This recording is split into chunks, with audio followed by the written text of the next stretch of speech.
This is Women's Leadership Success.com Radio, episode number 84.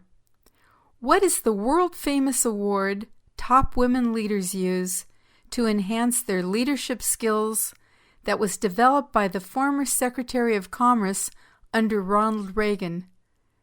How are these standards creating world-class leaders? What is the proven template these leaders and companies use to increase team engagement and deliver exceptional results? Join me today to learn about the Malcolm Baldrige Leadership Award and how you can use this to advance your career and your company, whether it is large or small.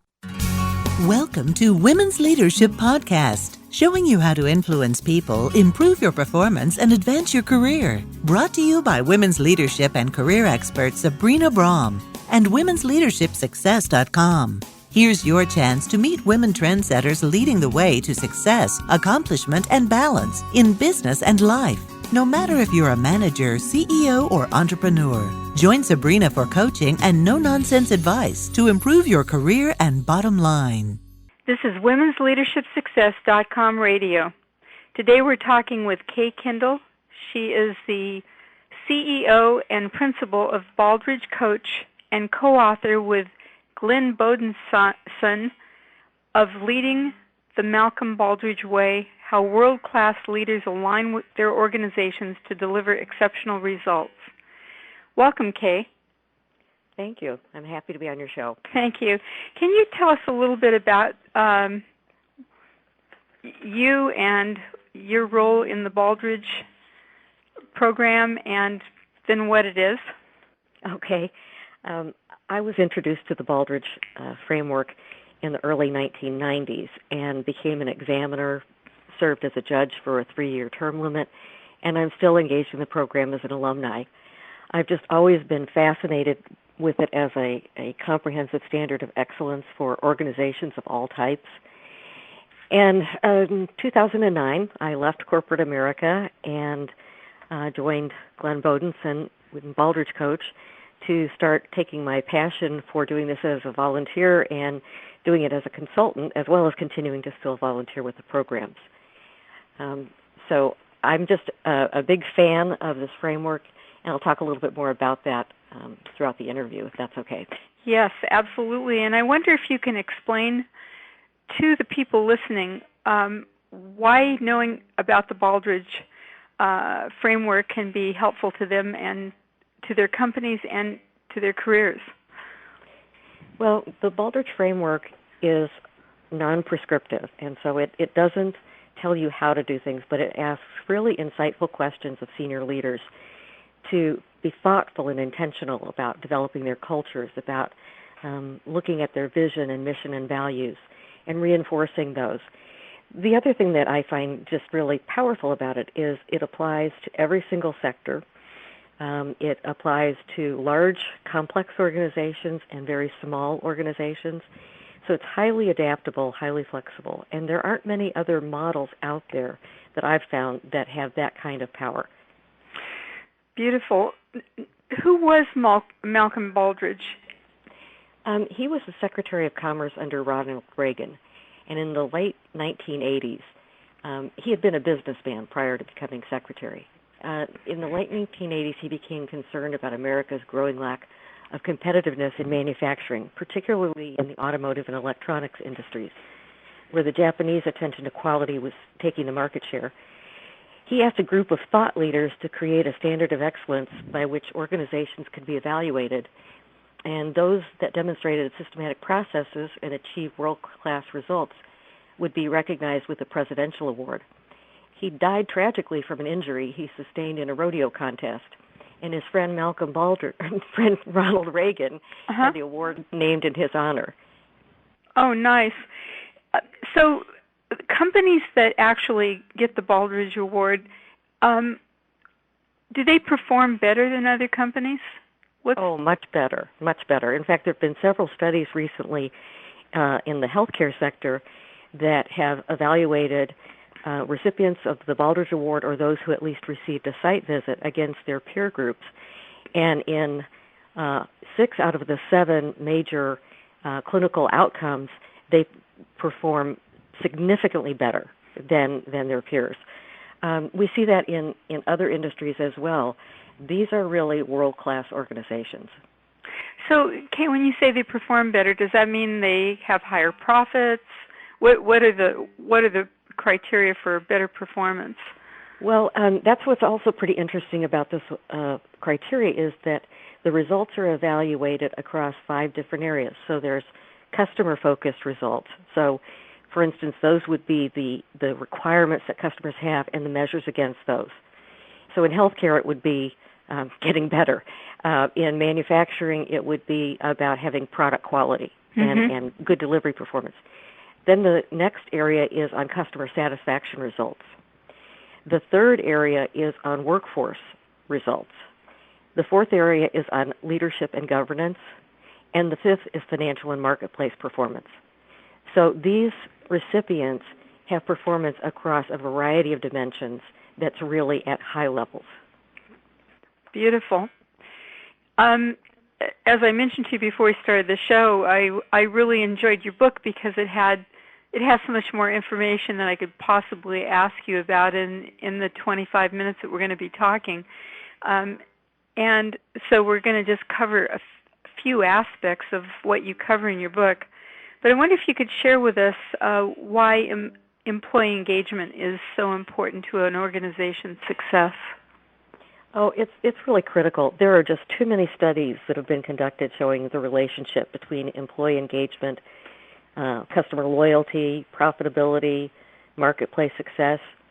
And there's also just a very practical matter of employee engagement. We see you have a highly engaged workforce, you reduce your turnover, and turnover is expensive. But perhaps what we found was even more significant were the costs that have been determined to be associated with the disengaged workforce. 37% higher absenteeism, 49% more workplace accidents, and 60% more errors and defects. So what organization can afford those? Right, and you also, in your book, you say that what's the percentage of most companies' workforce that is engaged? By a couple different surveys and research, it's generally under 30%. Wow, that's pretty shocking. And talk about changing what's happening in a company. And there's a question I want to ask you a little later that will relate to this too. But this is such an important and profound piece of information that you just shared, and I'm wondering why more members of senior management don't work harder to try and engage their employees. We wonder that too, because to us the data is pretty compelling. But it really requires a certain type of leader, one who genuinely believes that his or her workforce is an asset to be developed and not just a distraction to be dealt with. And it requires a certain humility that senior leaders don't feel like they have to know all the answers. And it also requires time on the senior leader's part to really help people connect with the greater purpose of their organization. So it's a really, really different mindset for for the leader to have. And how important is that leader's vision to how vital is it to the company's success? It's critical, and that's really reflected in the Baldrige criteria, Baldrige framework. The first item in the criteria is called senior leaders. And the first question in the criteria is, how do senior leaders set your organization's vision and values? And then it goes on to ask, how do senior leaders' personal actions reflect a commitment to those values? And we heard about the importance of the vision and values from nearly every leader that we interviewed for our book. Interesting. Can you share an example with us? Well, I have a great example. We went out to an organization, Midway USA, which is a 2-time Baldrige Award recipient. And the day that we got out there, we saw employees on the sidewalks on their knees, wearing safety glasses, and etching something into the sidewalks. And the CEO and founder, Larry Potterfield, told us about this. they were actually etching the concrete values. He wants to make it crystal clear that these are permanent values. These are not something that they adopt and discard based on a convenience. And when they first planned on doing this, they were going to hire some outside firm to do this etching. And when the employees heard about it, they demanded to be the ones to do it. Oh, my gosh. That's how engaged they were. So here's another funny story about that. Okay. Larry told us afterwards, after all the values had been etched in front of each one of their buildings and then had been painted in so that they stood out, he was watching, and the employees wouldn't walk on the values because they felt like it was disrespectful, so they would skirt aside. They've finally gotten over it now, but I thought that was pretty funny. Oh, that is priceless. I love that. So my next question, I'm almost embarrassed to ask you because it seems like it should be a no-brainer, but because I work in corporations, I see this all the time. So here's the question. You express the importance in using data to drive engagement. How does data promote healthy competition? Well, I'll get to the competition piece in just a minute. Okay. But let me just explain how using data drives engagement. If Super Bowl's coming up, right? Right. How many of us would watch that if we never knew the score? None of us, probably. Okay. But many leaders are wary of sharing information, financial and otherwise, with their employees.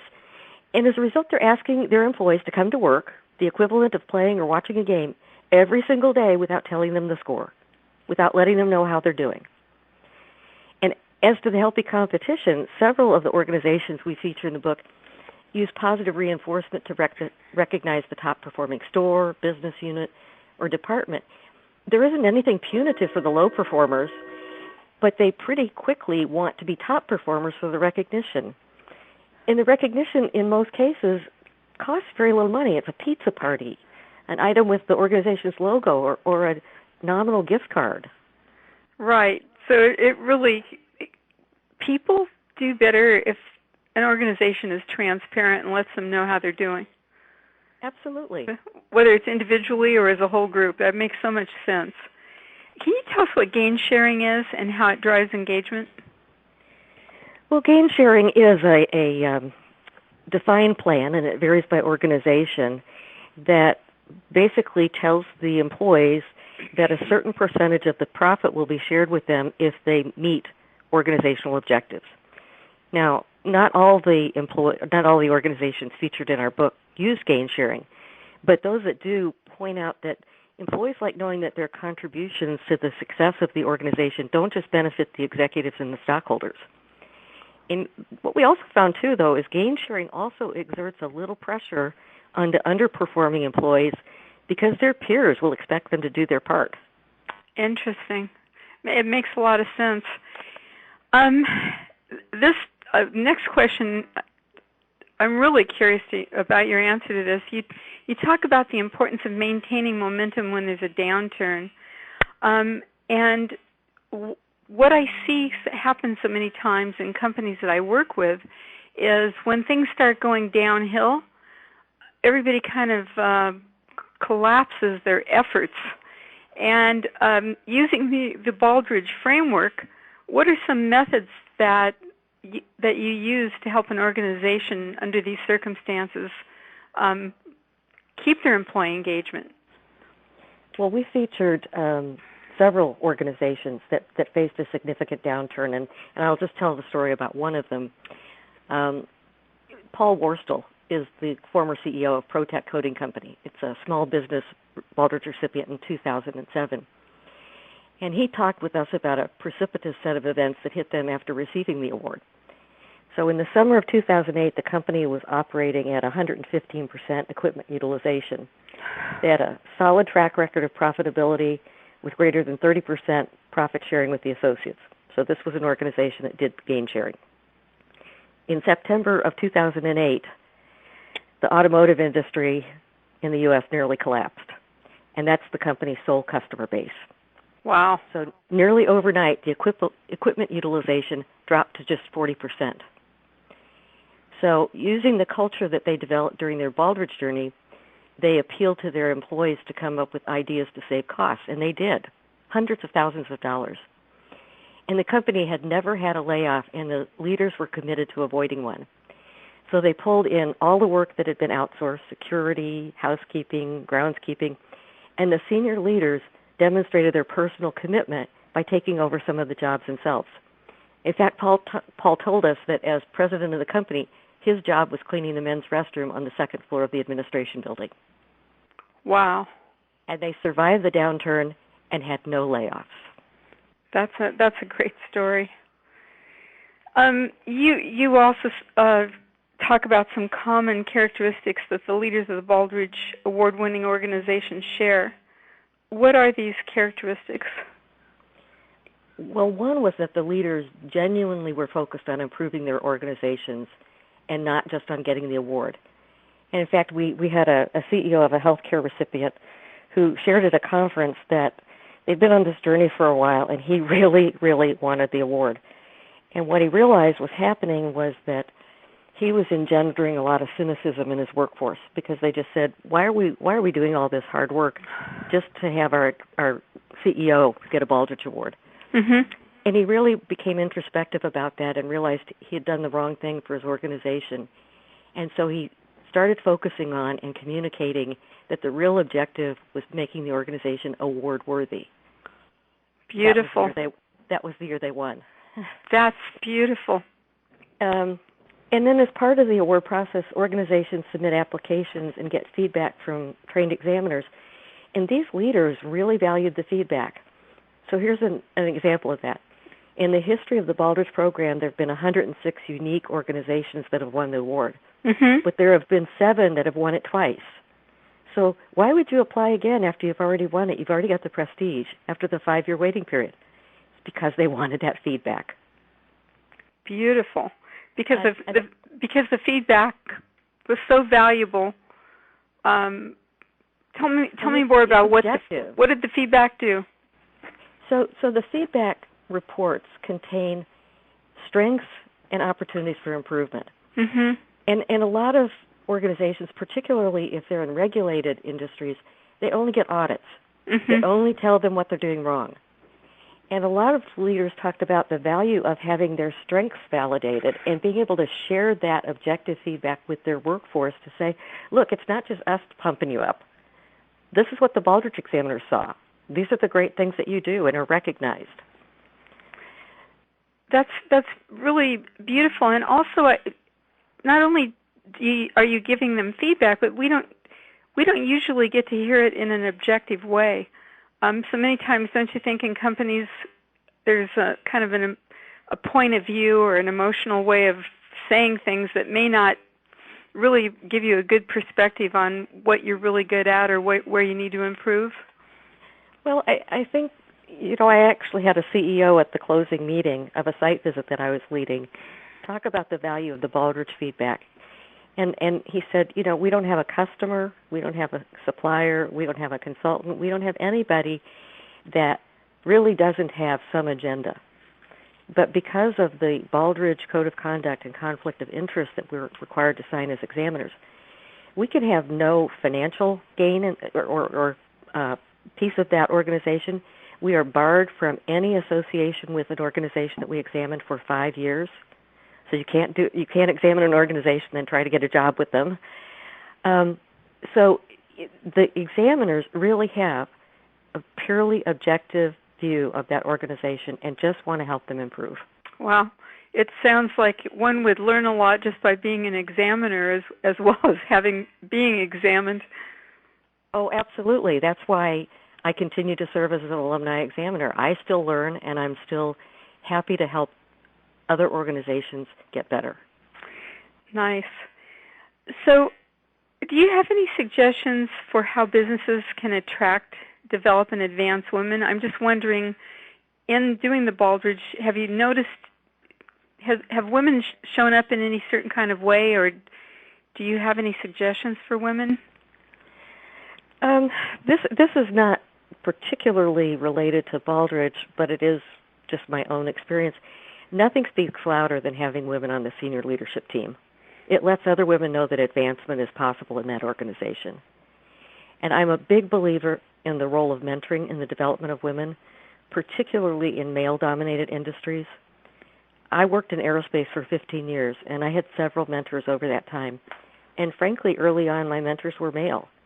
And I'll always be grateful for their wisdom, insight, and advice. I also believe that as women advance in their careers, it's time to pay back. As I reached executive-level positions, I made it a goal to serve as mentors for other young women. Well, good for you. I know everybody listening probably is saying the same thing. Thank you for doing that. That is wonderful.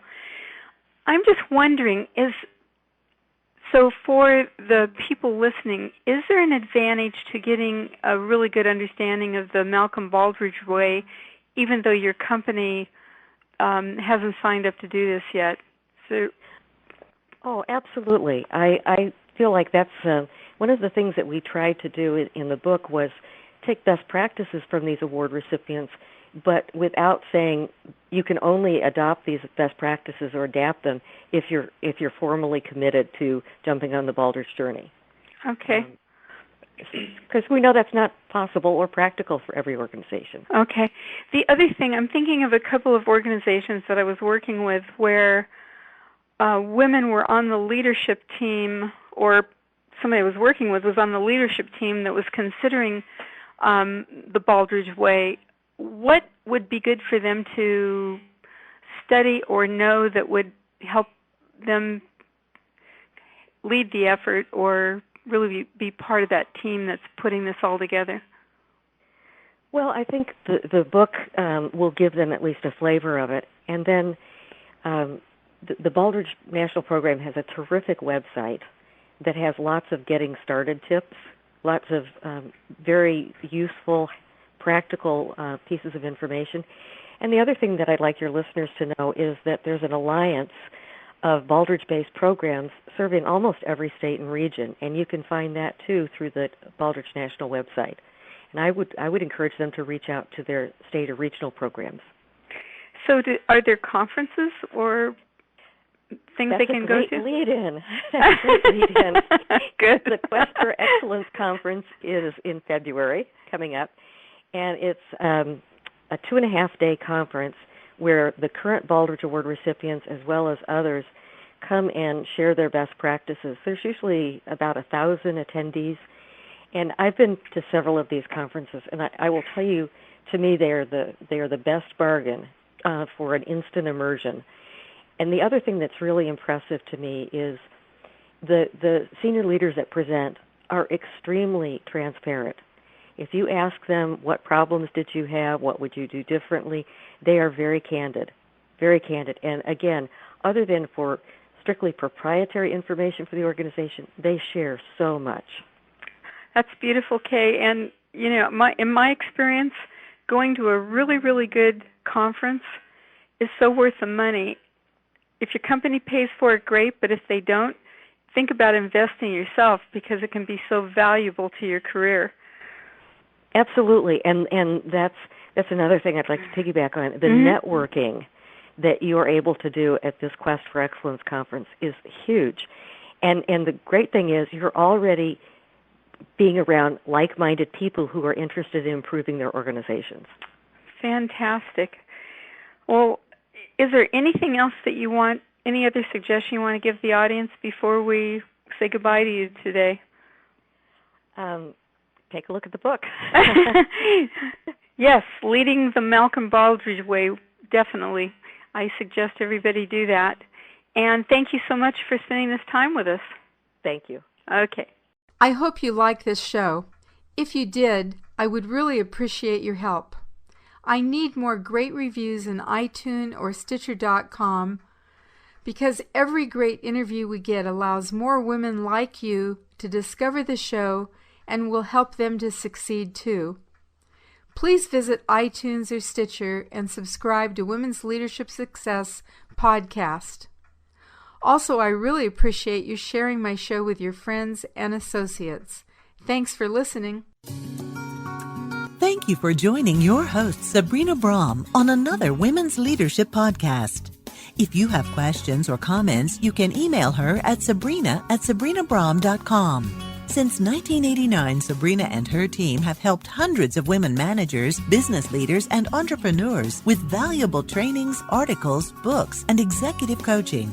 For additional tips, interviews, and free access to Great Leaders Today mini course, visit www.womensleadershipsuccess.com.